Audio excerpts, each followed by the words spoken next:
Lucas 22, a partir do verso 39.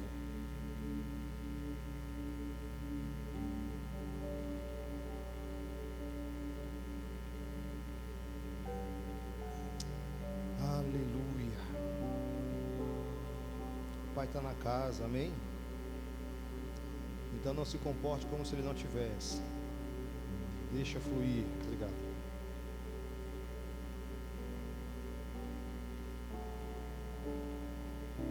Lucas 22, a partir do verso 39, fala assim: E saindo foi como costumava. Diga, costumava. Saindo foi como costumava para o Monte das Oliveiras, e também os seus discípulos o seguiram.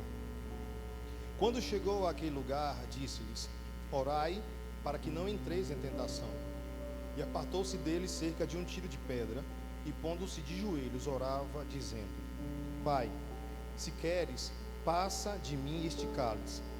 Todavia não se faça a minha vontade, mas a tua. E apareceu-lhe um anjo do céu que o fortalecia. E posto em agonia, orava mais intensamente. E o seu suor tornou-se como grandes gotas de sangue que corriam até o chão. Feche seus olhos. Espírito Santo, obrigado porque cremos que o Senhor está aqui. O Senhor é o Deus que revela a palavra. Tu és o nosso consolador, nosso ajudador, Tu és o nosso mestre. E te damos liberdade para ministrar ao nosso coração, Senhor. Que a nossa mente, que a nossa alma, Senhor, esteja rendida, esteja, Senhor Deus, sujeita à Tua palavra. Repreendemos toda dispersão e te pedimos, Senhor, fala o nosso coração. Repreendemos todo o mal e declaramos que só o Senhor é Deus, só Tu és Senhor neste lugar. Quanto a mim, eu te peço mais uma vez, Senhor, que eu permaneça escondido na fenda da rocha, porque é necessário que o Senhor cresça e que eu diminua, em nome de Jesus. Amém. Glória a Deus. Semana passada, eu fui ministrado por algo, e eu escrevi rapidamente assim no celular, e hoje eu parei à tarde, para refletir naquilo que o Senhor falou. Às vezes uma mensagem nasce de uma frase que, sabe, nasce assim de um momento, de uma canção, de algo que eu me esbarro, de uma leitura, mas aquilo vai dando sinais claros de uma revelação que o Senhor quer trazer.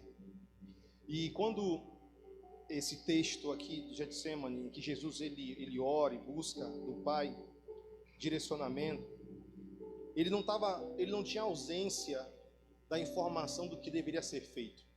Jesus ele não estava ali tentando saber o que tinha que fazer. Jesus, irmão, estava ali talvez fazendo um dos atos mais importantes do processo do seu ministério. E quando eu olho para esse momento aqui em Lucas, e eu trago isso para o nosso contexto, eu vejo que nós estamos vivendo dias de Getsemane.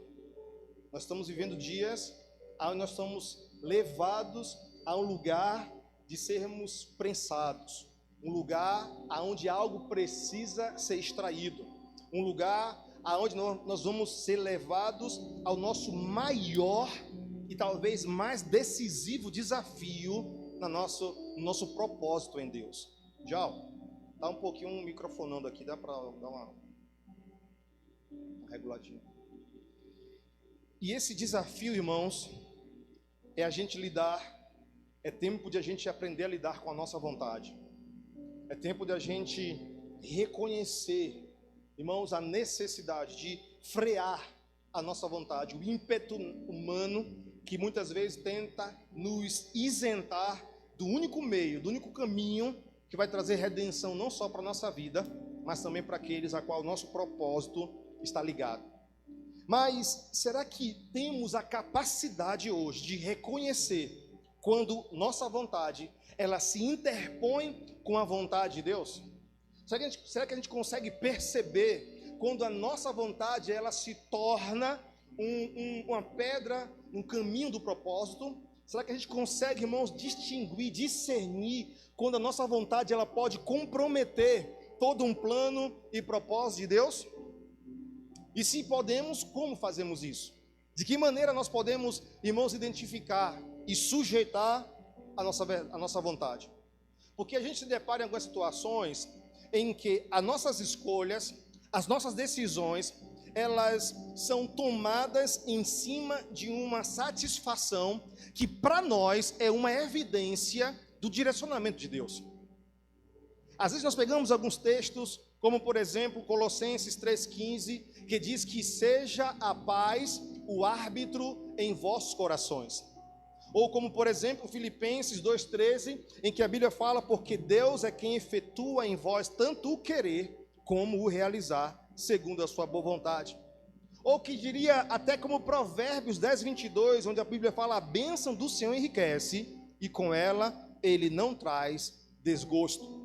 Então será que a gente consegue perceber quando a nossa vontade, ela está indo direto contra a vontade de Deus? Sendo que em muitos momentos, as nossas escolhas, as nossas decisões, elas estão pautadas em um sentimento interior de satisfação. Por quê? Porque Deus traz paz àquilo que nós precisamos decidir. Porque eu preciso sentir, porque Deus promove o querer. E o querer é de Deus, então, ou seja, se eu quero, se aquilo traz um certo alívio, então é direcionamento de Deus. Ou de repente é porque as bênçãos do Senhor, elas não nos trazem agonia, elas não nos trazem conflito, porque elas enriquecem e elas não trazem desgosto. E então todas as vezes que a minha decisão, ela estiver, sabe, irmão, seguida de uma impressão de satisfação, significa dizer, estou debaixo do direcionamento de Deus. Será que é sempre assim? Será que isso, irmãos, é o pé da letra, ou nós precisamos olhar para esses textos no prisma correto do que é o direcionamento de Deus? Porque lá em Provérbios 4,23, a Bíblia diz que do coração é que procedem as fontes da vida. A Bíblia se refere ao coração, irmãos, de uma forma muito específica, mostrando que o coração, ele é o cerne, ele é o centro, ele é o âmago do nosso ser e o reservatório de tudo aquilo que a gente é. Então, quando lá em Lucas 6,45, a Bíblia fala que o homem bom, do bom tesouro do coração tira o bem, e o mal do mau tesouro tira o mal, porque a boca fala do que está cheio o coração. Nosso coração é a fonte na qual tiramos o bem ou o mal. Então, se nós trazemos como pressuposto a evidência de um coração aliviado para decidir, nós podemos estar errados quanto a essa escolha, se é apenas a ideia da satisfação como evidência do direcionamento de Deus. É claro que Deus não traz confusão. É claro, irmãos, que Deus não traz, sabe, irmãos, divergência. É claro que as bênçãos do Senhor, de fato, enriquecem e não acrescentam dores. É claro que a paz, ela é uma evidência de um direcionamento de Deus. Mas mediante o quê? Uma paz segundo a minha perspectiva da resposta ou uma paz segundo a perspectiva da verdade? Porque mesmo em meio à guerra, mesmo em meio à agonia, nós podemos desfrutar de uma paz que excede todo o entendimento. De uma paz que ela é até, irmãos, conflitante diante do cenário. Como estou em meio à guerra, mas o meu coração transborda de uma paz que excede o entendimento. Porque não é a satisfação que evidencia o direcionamento, é a verdade que está no coração de Deus. Então, quando Jesus, irmãos, ele é levado ao Getsemane, Jesus ele é levado ao nível de tentação, talvez muito maior do que foi lá em Lucas capítulo 3 e 4, quando o Espírito Santo levou ele para o deserto, e durante 40 dias e 40 noites ele não comeu, e depois ainda Satanás se apresenta para ele, tentando de todas as formas, mas Jesus o venceu. Então o primeiro desafio de Jesus foi Satanás no deserto, mas o último desafio de Jesus foi a sua vontade no Getsemane. E talvez nós estamos hoje nos dias do Getsemane. Nós estamos vivendo os dias do Getsemane. Os dias, irmãos, decisivos. Os dias que vão, irmãos, decidir, vão determinar as nossas escolhas para o cumprimento de um propósito. Mas o que é que vai me fazer escolher no final das contas? É uma vontade satisfeita, é uma paz que eu idealizei como direcionamento, ou uma forte submissão às verdades que Deus já nos revelou. Lembra quando nós começamos a ler o texto de Lucas e eu pedi para vocês repetirem a palavra costumava. Jesus, ele costumava ir àquele lugar. Ele costumava ouvir a Deus. Ele costumava entender as coisas de Deus e ter a revelação das coisas de Deus. Jesus, irmãos, ele não foi para o Getsêmani buscar uma direção. Jesus foi para o Getsêmani, irmãos, renunciar à sua.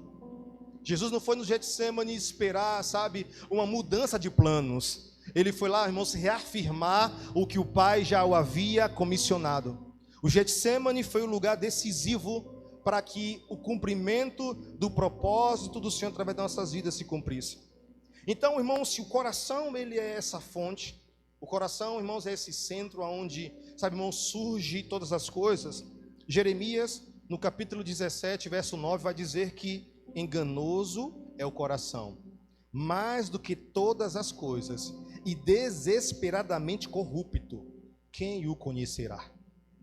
Quantas vezes o seu coração, irmão, te enganou? Quantas vezes você foi enganado pelo seu coração? É por isso que o Salomão, no mesmo capítulo de Provérbios 4, ele vai dizer que sobre tudo que devemos guardar o nosso coração, porque dele procede as fontes da vida. Com isso, os textos de Colossenses 3,15, Filipenses 2,13 e Provérbios não significam que não seja uma verdade a ideia de que a paz, de que a satisfação, de que o querer sejam uma evidência de um direcionamento de Deus. Não é que não estejam certos, só que a gente precisa enxergar do prisma correto.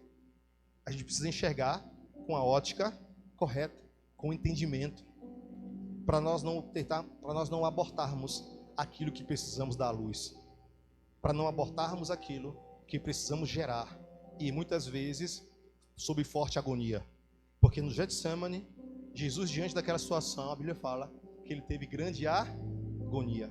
Ele não teve a evidência da paz interior, como a gente muitas vezes mensura.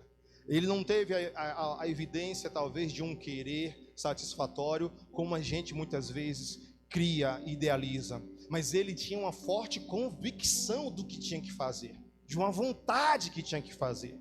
Porque, irmãos, existe algo muito maior do que a nossa satisfação. E esse algo maior é o reino de Deus.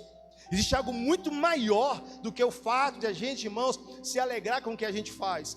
Com que, sabe, irmãos, eu não estou aqui anulando o fato de que, porque, por exemplo, eu me alegro com aquilo que Deus me chamou para fazer. Mesmo diante dos desafios, das renúncias, sabe, irmãos, das rejeições, das dificuldades que a gente enfrenta. Mas há uma graça que nos habilita, irmãos, e nos chama de loucos. Amém? Quem é louco por Jesus aqui? Então, existe algo muito maior. E naquele momento, olha que Jesus, ele olha para a agonia que ele estava sentindo, ele viu algo maior, a ponto de dizer, mas que não seja feito a minha vontade, mas a tua. E esse algo maior é o reino.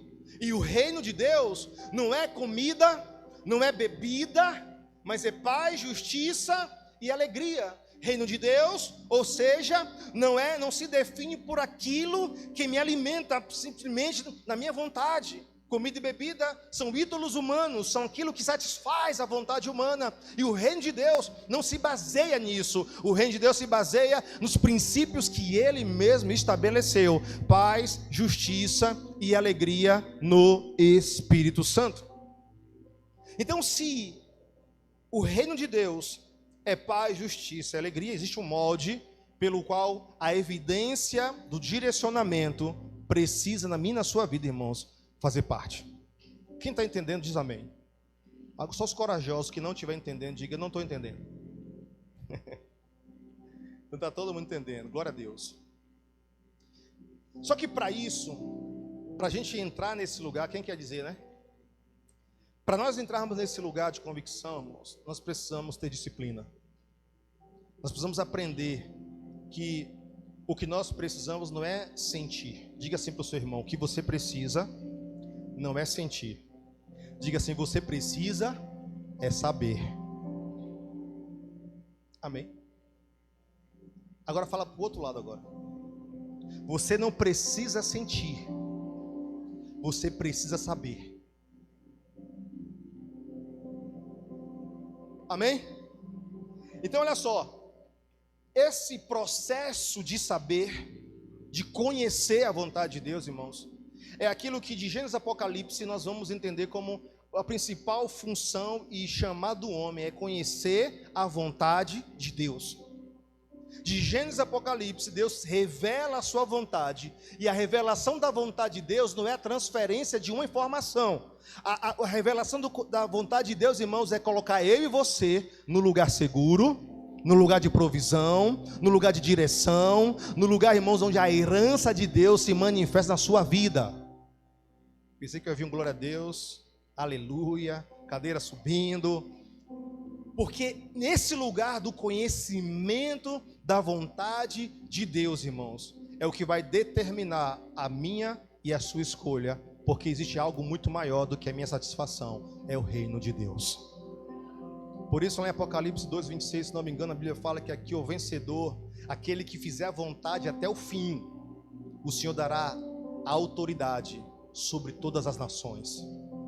Aquele que seguir, aquele que cumprir, aquele que viver, aquele que priorizar, aquele que se direcionar, aquele em que a vontade de Deus for a bússola da sua vida, até o fim, o Senhor dará autoridade sobre todas as nações. Quantos querem viver essa promessa? Então que a vontade de Deus seja a bússola na tua vida, que a vontade de Deus, irmão, seja o teu fator decisivo de direcionamento das escolhas, das decisões da sua vida. Mas para isso nós precisamos conhecê-la. E para conhecer a vontade de Deus, eu preciso primeiro negar a minha. Eu preciso, irmãos, subverter a minha debaixo de uma obediência inegável. Paulo, em 1 Coríntios 9:27, ele vai dizer o seguinte: mas esmurro o meu corpo e o reduzo à escravidão, para que, tendo pregado a outros, não venha eu mesmo a ser desqualificado. A ideia de Paulo aqui não é a ideia de autoflagelo, de se mutilar, de se, sabe, irmãos, vitimizar, de se punir. A ideia aqui é de uma disciplina de abstinência, de tudo aquilo que alimenta a sua vontade, que alimenta o seu prazer. Sabe, irmãos, a ideia é de se sentir satisfeito. Eu sei que existe bênção, gozo, plenitude, abundância, prosperidade sobre nossas vidas. Nós estamos debaixo da herança da cruz, amém, irmão? E na herança da cruz tem provisão. Na herança da cruz tem poder do Espírito. Vai pegando, irmão. Na herança da cruz, irmãos, tem, sabe o que? Prosperidade. Na herança da cruz, irmãos, tem sabedoria. Na herança da cruz tem ministério de Deus para a sua vida. Na herança da cruz, irmãos, tem vida e vida em abundância. E eu não estou aqui dizendo que um evangelho é diferente disso. Estou dizendo que quando nós criamos as nossas próprias impressões como evidência do direcionamento, nós podemos estar indo diretamente contra a vontade de Deus. Mas quando nós estamos debaixo da revelação da vontade dele, irmãos, nós vamos entender que a nossa satisfação não é a comida e a bebida que nos agradam, porque Jesus falou que a sua comida e a sua bebida era o quê? Era fazer a vontade do Pai. Sabe, muitas vezes a gente quer, Clarinha, né? Ela não está aqui hoje, mas eu posso falar que é pai, pode falar. Ela é muito seletiva na alimentação. E ela gosta, né, de certas coisas assim, e a gente fica ali lutando, né? Não, tem que comer isso. Não, você tem que se alimentar disso, que nutre e tal, e tal, e tal. Mas aquilo que é agradável, ela não faz bico feio. Ninguém aqui, né? Nenhum de nós. Aquilo que é agradável, colocar um prato de brócolis e um prato de pizza, aí fica difícil, né, tio? É a pizza. A pizza, né? Entre, né, um feijão e uma lasanha, né? A galera vai para a lasanha. Tem os que não abrem mão do feijão, né? Cadê Jefferson? Tem os que não abrem mão. Mas em resumo, o nosso paladar, tanto natural quanto espiritual, sempre deseja saborear aquilo que é agradável. Sempre aquilo que é satisfatório. E a satisfação nós criamos como a evidência do direcionamento. A evidência do passo a ser dado, da escolha a ser tomada, do critério decisivo. E então nós podemos falhar, porque se o reino de Deus não é comida nem bebida, no sentido daquilo que ele não está condenando o fato de comer e beber, mas não como eles olhavam para essas coisas. Porque o próprio texto vai dizer que o povo, ele entrou em idolatria por conta da prática de viver para essas coisas. Muitos se afundaram na comida, na bebida e nas orgias. E isso mais na frente no texto de 1 Coríntios capítulo 10 vai dizer que Deus se aborreceu porque a paciência do Senhor se esgotou. Deus não atura idolatria. Deus não tem paciência para idolatria. E idolatria não é só uma imagem, irmão. Idolatria é tudo aquilo que nós depositamos a nossa expectativa. E quando a gente deposita a expectativa apenas na nossa satisfação, nós podemos estar criando um grande ídolo dentro de nós. Não, se eu não sentir paz, mas que paz é essa que você está falando? É aquela da situação em que você idealizou que tem que ser assim, ela diverge da vontade soberana, então você vai se isentar do que tem que ser feito. Então Jesus está aqui nesse momento nos provando, irmãos, que o que o fez decidir não foi o seu querer, foi a sua obediência. Foi saber o que o Pai queria que tinha que ser feito, que tivesse que ser feito. Então, quando Paulo está falando sobre a ideia de desonrar o corpo, não é esse autoflagelo, mas é essa privação. Não era apenas o ato de renunciar, mas era o fato de conhecer uma verdade pela qual ele escolheu se mover, ou seja, a vontade de Deus. Ele escolheu se mover na vontade de Deus. Aí a gente vai entender muitas declarações de Paulo, por exemplo, como Romanos 12, que é um texto que a gente conhece de cor, né? Rogo-vos, pois, irmãos, pelas misericórdias do Senhor, que apresenteis os vossos corpos por sacrifício vivo, santo e agradável a Deus, que é o vosso culto racional, e não vos amoldeis ao padrão deste século, mas transformai-vos pela renovação do vosso entendimento, para que possais experimentar qual seja boa, agradável e perfeita vontade de Deus. Então Paulo está falando que a grande sacada da vida com Deus é conhecer a sua vontade. O grande diferencial é conhecer a sua vontade. Há um texto interessante na história de Paulo, que Paulo ele chega na cidade, aí um profeta chamado Ágabo, ele se levanta, o profeta, e fala assim: olha, o dono deste cinto, se referindo a Paulo, vai sofrer prisões e açoites. Ágabo estava tendo uma visão do que ia acontecer com Paulo. Talvez a maioria de nós vai dizer o quê? Livramento. É ou não é? Sim ou não? Imagina aí, irmão, tu está aqui hoje, aí de repente um profeta levanta assim: eis que eu te digo, varão, o Senhor me mostrou que amanhã vai acontecer tal coisa, vão te perseguir em tal lugar. Você faz o quê? Nem lá aparece. É ou não é? Nem lá vai, irmão. Mas aí qual é a resposta de Paulo? É totalmente contrária. Importa que eu compareça perante César. Importa que eu passe pelo que está sendo revelado. Porque Deus não está me livrando, Ele está me preparando. Porque Ele sabe, Ele conhece a vontade. Ele sabia o que tinha que ser feito. Ele sabia para que ele foi chamado. Então ele não estava ali preocupado com a sua satisfação, mas sim com o cumprimento da vontade de Deus. Então aquele homem, ele olha para a situação e fala assim: olha, não importa. A evidência aqui não é a minha ideia de que Deus está me livrando. A evidência de que é agora que eu não posso parar. Você está entendendo? E isso o impulsionou. Isso fez com que ele fosse até o fim. Porque, irmão, se eu não colocar os meus desejos sob sujeição, os meus desejos sob controle, eu posso pregar e escandalizar. Eu posso pregar e ser reprovado. Jesus, ele começa o seu desafio no deserto, mas ele termina no Getsêmani. Então Jesus, ele vem e diz que a sua vontade, que a sua comida era fazer a vontade do Pai. O seu alimento, a sua satisfação não estava em um desejo pessoal, em um desejo, sabe, irmãos, em que aquilo produz intimamente, individualmente. Ele diz: a minha comida e a minha bebida é fazer a vontade do meu Pai. Então ele conhecia a vontade de Deus. Ele não foi para o Getsemane procurar saber qual era a vontade de Deus. Ele não foi para o Getsemane questionar a Deus e dar a Deus uma segunda opção. A sua carne gritou, a sua humanidade gritou, mas a sua obediência falou mais alto.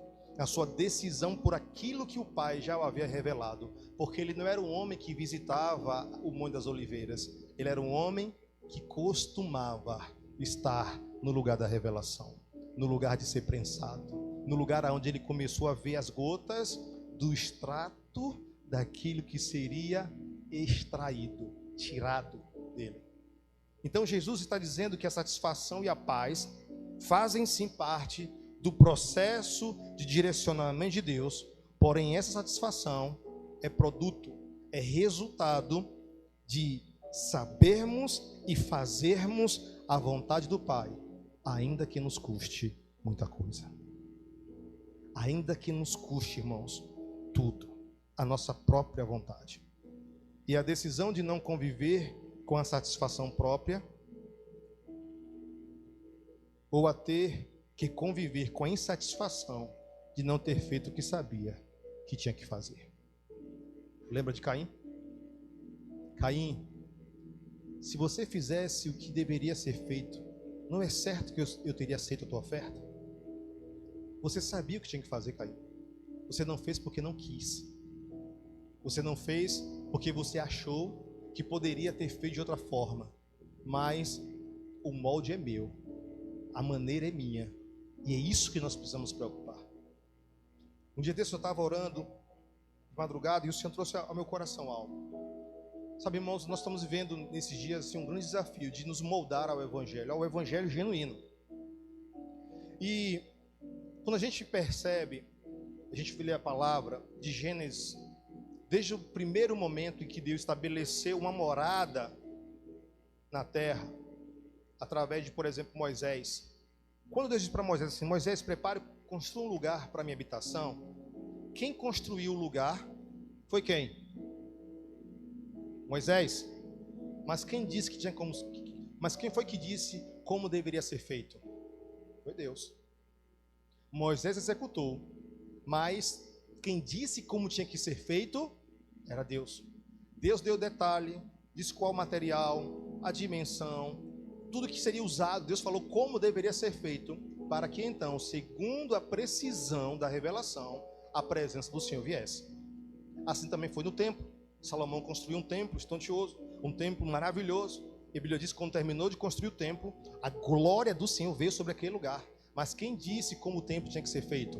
Deus. Desse tamanho, desta altura, usa esse material, os utensílios serão assim, assado. Quem disse que tinha que ser feito? Deus. Então o lugar que Ele quer habitar não é o que a gente tem que oferecer, é o que Ele mandou a gente construir. Então existe uma palavra, uma direção do céu de como devemos construir. É o tempo de preparar um caminho para que Ele entre e um lugar para que Ele habite. Só que o lugar para que Ele habite é Ele que está dizendo, irmãos, como tem que ser feito. Não podemos construir qualquer coisa e dizer: toma, Senhor, e habita. O padrão é dele, o material é Ele que vai dizer, a dimensão é Ele que vai dizer, a estrutura é Ele que vai revelar, para que possamos corresponder à vontade dEle. E depois de ter feito, assim como foi no tabernáculo, assim como foi, irmãos, no templo, assim, irmãos, foi quando Jesus, Ele morreu na cruz, Ele nos redimiu, Ele removeu o pecado, Ele nos constituiu casa, e então o Espírito Santo veio. Por quê? Porque Jesus fez como o Pai mandou Ele fazer. Ah, se fosse você, eu aplaudia ao Senhor nesse momento e dava aleluia, glória a Deus.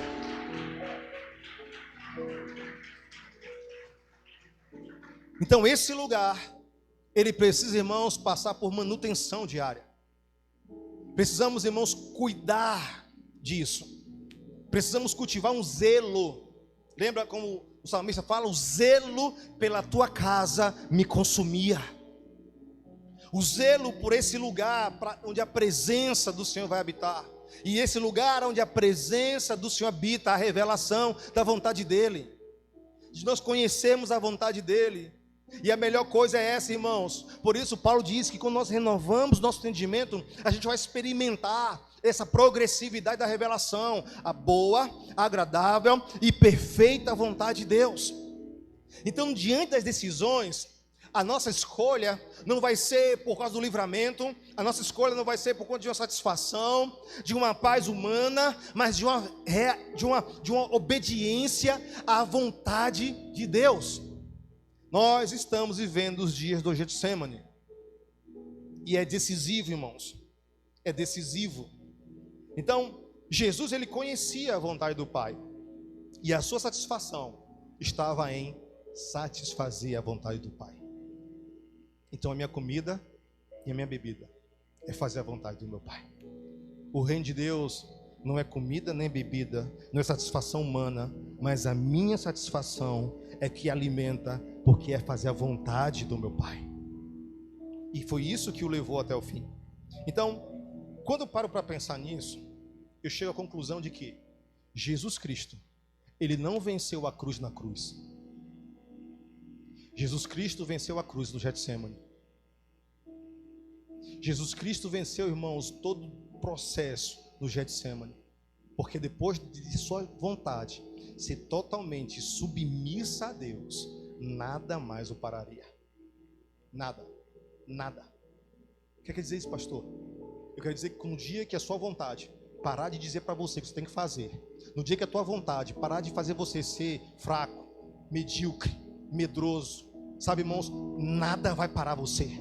No dia que a sua vontade, ela se render à vontade de Deus, você vai ser um instrumento poderoso de Deus nessa terra. No dia que a sua vontade nunca mais, irmãos, tentar direcionar as suas decisões, então Satanás, irmãos, vai correr a léguas de você, porque ali ele vai dizer, é um profeta, é um missionário, é um ministro, é um profeta, é um instrumento de Deus nessa geração. Então Jesus, ele venceu a cruz no Getsemane, quando a sua vontade, irmãos, ela foi ali, sabe, vencida. E ele, irmãos, ali de uma vez por todas. E por isso eu acredito que Jesus, ele conseguiu carregar aquela cruz sozinho. Eu acredito que Jesus conseguiu carregar aquela cruz sozinho, sabe por quê? Porque o maior peso ele deixou no Getsemane, o peso da sua vontade. Ele carregou aquela cruz sozinho, irmãos, porque a sua vontade já não mais atrapalhava os seus passos. Ele carregou aquela cruz sozinho, irmãos. E talvez você não está suportando o peso da sua, porque você está carregando algo a mais, que não deveria estar aí junto. É a sua vontade. Amém? Amém ou não amém? Na cruz, Jesus, ele revelou o extrato daquilo que foi prensado no Getsemane. Na cruz, ele não ofereceu sua vontade ao Pai a favor da humanidade. Na cruz ele ofereceu a si mesmo em obediência pelo resgate da humanidade. No Getsemane foi extraído o que na cruz foi revelado. O Getsemane, irmãos, foi o lugar do lagar, do azeite, da azeitona é prensada. E aonde a azeitona foi prensada, o bagaço ficou. Mas a essência foi revelada na cruz. O natural, o homem limitado, porque ele veio como homem. A Bíblia diz que ele sofreu por aquilo, ele aprendeu por aquilo que sofreu, o autor de Hebreus diz. A Bíblia diz, Isaías profetizou que ele, irmãos, foi um homem de dores e que sabe o que era padecer. A Bíblia diz que ele não tinha nem lugar para recostar a sua cabeça. Foi humilhado, foi rejeitado, o mais rejeitado entre os homens. Homens de dores e que sabe o que é padecer. Contudo, ele não pecou, ele foi fiel, foi santo, justo. E ele foi até o fim em obediência, levou a sua obediência ao mais alto nível de submissão. E por causa disto, por causa de uma vontade submissa à vontade de Deus, Deus, o Pai, deu a ele um nome que está acima de todo nome no céu, na terra e debaixo da terra. E por isso nós veremos o sinal do Filho do Homem rasgar as nuvens, e ele virá montado num cavalo branco, os seus olhos como chama de fogo, na sua boca uma espada afiada. Ele virá com vestes sacerdotais, de linho branco, e em sua coxa estará escrito: Rei dos Reis e Senhor dos Senhores. Porque no Getsemane, naquele dia de agonia, onde a sua vontade, irmãos, questionou, ele disse que não seja feito a minha vontade, mas a tua, Senhor. Oh! No dia, irmãos, que nós entendermos isso, no dia, irmãos, que nós decidirmos de uma vez por todas, não em partes, mas de uma vez por todas, levar a nossa vontade à plena sujeição, se prepare para Deus te usar como você nunca foi usado na sua vida. Se prepare para você ver os anjos te servindo, como aconteceu com ele. A Bíblia diz que diante da fome e agonia, e depois de ter clamado e exclamado, dizendo: Pai, que não seja feito a minha vontade e a tua, e ele entrou em tamanha agonia, a Bíblia diz que o anjo veio até Jesus e o consolava. Porque essa é a satisfação, irmãos. Essa vai ser a satisfação que nada vai substituir. A de o pai dizer assim: muito bem, servo bom e fiel. Muito bom, filho. Muito bom, filha minha. É isso aí. Estou contigo. Estou aqui para te consolar. Estou aqui para dizer que vale a pena. Estou aqui para dizer que, Senhor, não olha para trás não. E foi a melhor e mais importante decisão da sua vida. E isso vai render frutos eternos, não só sobre você, porque é uma geração que vai ver a minha glória através da sua renúncia. Há uma geração que vai ser remida pela sua renúncia. Há uma geração que vai ser curada pela sua renúncia. Há uma geração em que o meu amor vai invadir por causa de que um dia você renunciou à sua vontade. E então, irmãos, o nome do Senhor será glorificado. O nome de Jesus vai ser glorificado nas nossas vidas. Então não espere ser estirado no madeiro para vencer. Faça isso hoje no Getsemane. Jesus não venceu a cruz na cruz. Jesus venceu a cruz no Getsemane. Porque depois dali, irmãos, não teve mais nenhum desafio. O diabo foi o primeiro. Lucas capítulo 3. Mas a sua própria vontade foi o último desafio. Lucas capítulo 22. E então ele foi levado, açoitado, recebeu uma coroa de espinhos, foi chamado de mentiroso, cuspiram na sua face, prenderam ele no madeiro, estiraram ele sobre uma cruz, e ele expirou, entregando ao Pai o seu espírito. Mas ao terceiro dia,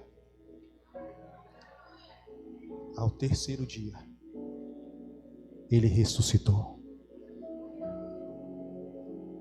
Porque, irmãos, quem morre na cruz ressuscita no Pai. E o Pai vai te dar um nome. O Pai vai te estabelecer um lugar. Porque ao que vencer, ao que até o fim fizer a vontade do Senhor, Ele dará autoridade para governar as nações. Oh, Jesus.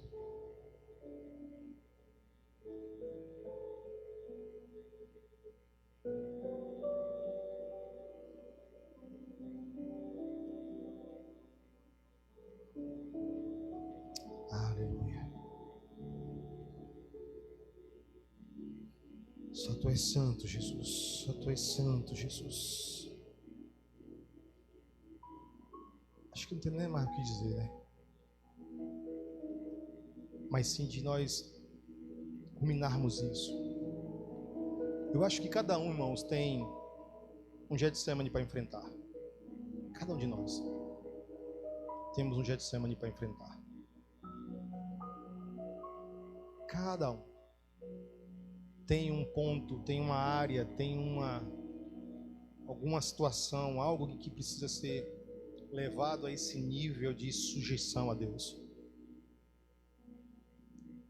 Então, eu queria convidar você a se colocar de pé.